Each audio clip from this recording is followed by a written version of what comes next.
Minister for Vocational Education and Skills. Thank you, Mr Deputy Speaker. I'm delighted to speak on today's MPI for a number of reasons. Firstly, I'm recently appointed into the role as Assistant Minister for Vocational Education and Skills, and I'd have to say that I'm delighted to be in this role because there are so many opportunities for us as a government to do good work in the education sector. And I think it's important to note that education is like a highway. And we have the opportunity, as we go along that education highway, to exit at many different points, including at the vocational education destination. But schooling and school education is a critical part of that education highway, and it's very important that we get that right, not just for ourselves, but for our generations yet to come. Now, as a member of the government, what I want is a quality education outcome for the dollars that we are spending on education. As a taxpayer, I want value for money, value for the dollars that are spent on education. And as a parent, I want a quality education for my children and for other children so that they have the best opportunity to achieve their life goals. Now, there's outstanding research and a considerable amount of work that's been done on funding. And I think it's important to say that we have record funding going forward in education, $73.6 billion over the forward estimates to 2020. But there's significant research that says that there's no automatic link between high per-student funding and student outcomes, but that improved outcomes are driven by policies and reforms, both in the school and in the wider education system. So what's important is, and I note that the member for Sydney has talked briefly today about Gonski, but it has been a recurrent theme, and I think it's actually important to make it very clear that, contrary to popular opinion, the current arrangements are not Gonski.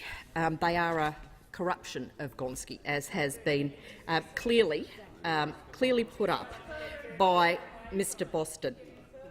And what Ken Boston said, and he's one of the panel members on Gonski, said, and I quote, "In the run-up to the 2013 election, Prime Minister Rudd and Education Minister Shorten hawked this corruption of the Gonski report around the country, doing deals with premiers, bishops and the various education lobbies." He then goes on to say, "They led to a thoroughly unsatisfactory situation." Now, I don't particularly want to go down the Labor bashing approach, but I think it is important to put in some sort of context here that there was an opportunity to come up with a national model that met students' needs, but what we got was a hodgepodge of some 27 different agreements. Now, having said that, I think it's important to actually move forward, because what we need to be talking about is the quality education outcomes that are needed. Now, we have released a paper, a document back in May, the Quality Schools Quality Outcomes, which I would encourage everyone to have a good look at, because it certainly talks about how important funding is, but it says that what we do with the funding matters more. And it all says, I'm pleased that we are all agreeing on that, because it is very important what we actually do with the funding, and it may well be that there are differences of opinion, but perhaps what the debate needs to turn to is what we can do with the money that we have available and how we can assure that that is used wisely and it provides the outcome that our students need into the future. Because what we know is that despite significant funding growth in the past decade, NAPLAN results in our international rankings show that there have not been sufficient improvements in student outcomes. So whilst we're spending record amounts of money, we're not achieving the outcomes that we certainly need into the future. Now, as I said, it's time that we focus on the quality education, and that's exactly what this government is doing. Through our Quality Schools and Quality Outcomes paper, we are focusing on 5 key areas. The first one is boosting literacy, numeracy and STEM performance. We're not just talking about it, we're actually doing it, and I will come back and talk a little bit more about STEM. Improving the quality of teaching and school leadership. We're doing the things that actually make a difference. Preparing our students for a globalised world where they have to get a job and compete with students that are ahead of them globally. Focusing on what matters most and those who need it most. Genuine attention to needs. Increasing public accountability through improved transparency, not the corruption that Ken Boston so accurately describes. Now, if I can actually start by talking about STEM education, science, technology, engineering and maths.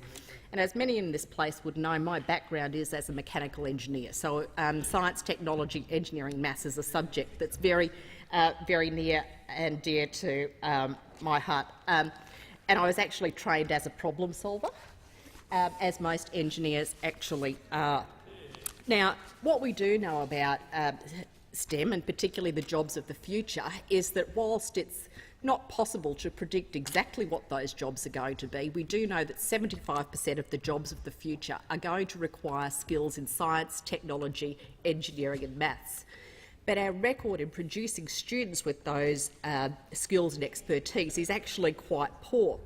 So if we compare the number of students studying maths and science in 1992 to 2012, so over a 20-year period, what we know is that there were 30,800 more students in Year 12 in 2012 compared to 1992. So 30,800 more students, but there was a significant decrease in those students who were studying maths and science subjects. There were 8,000 fewer physics students, 4,000 fewer chemistry students and 12,000 fewer biology students. So action needs to be taken to make sure that we can increase the number of students who are studying science, technology and engineering and maths, particularly the science and mathematics at school. Now, what we understand in the government is that it's a pipeline that we have to be producing to make sure that we have graduates coming through with the high-level science and mathematics skills that we need. So we have taken some considerable action already to make sure that we are introducing science and maths at almost the earliest possible level by funding two programs, the Let's Count program at the kindergarten level and also the Little Scientists program, which will actually look at supporting our youngest of our learners with developing a love for science and a love for maths. So we know that that's critical and that's important as we actually take those students through school. We also know that there are some other critical points to be focusing on as these students go through their education. That's certainly at the Year 5, but further up at the years 8, 9 and 10, we will be needing to focus on STEM skills for students. Now, Year 10 is a critical year for our skills students. I had the opportunity to speak to a number of Australian apprenticeship ambassadors earlier this morning, and they talked about their experiences at school, and I think it's probably fair to say that they felt that they were a little bit let down by their schooling system, because with the career advisors, the support that was given was really aimed at getting students into higher education, into tertiary university, without focusing on the vocational educational needs of the future, which means that we've got a significant skills gap that we need to be filling in vocational education. Now, this is one of the key areas that has been identified to us with what we should be doing in schools, which is providing additional support to the career advisors so they are in a better position to support students in the very important decisions that they are making about what their future should actually be.